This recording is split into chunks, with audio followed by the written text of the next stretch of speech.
Deuxième critique principale, c'est le nouveau Jesus and Mary Chain qui s'appelle Monkey. C'est leur 6e album. En fait, on se demandait si le groupe existait encore. Oui, parce que ça fait 4 ans qu'ils n'ont pas sorti d'album depuis Stone and Dethroned.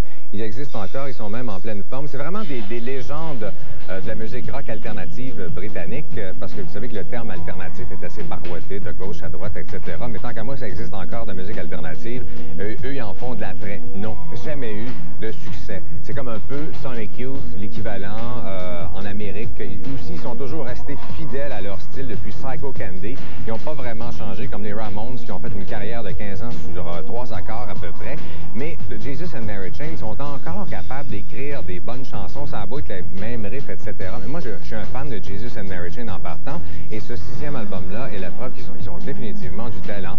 Et c'est aussi rare de nos jours un disque rock, hein, avec de la guitare. On en a de moins en moins de ce genre-là, si c'est dommage. À remarquer aussi qu'il y a comme un essai un peu trip-hop, je dirais, sur l'album, qui est la chanson Perfume avec Hope Sandoval. C'est pas la première fois qu'elle collabore avec Jesus and Mary Chain, de toute façon.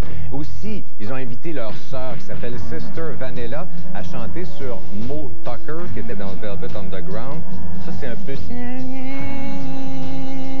C'est pas la grande voix, mettons, Sister Vanilla. C'est drôle, c'est de Jesus and Mary Chain, ça passe dans ce temps-là.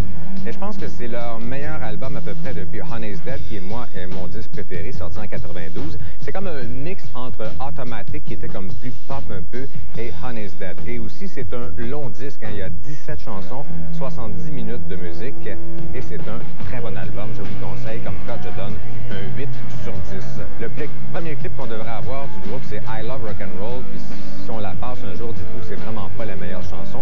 Moi, j'en ai choisi une autre plutôt qui s'appelle Birthday. On écoute ça.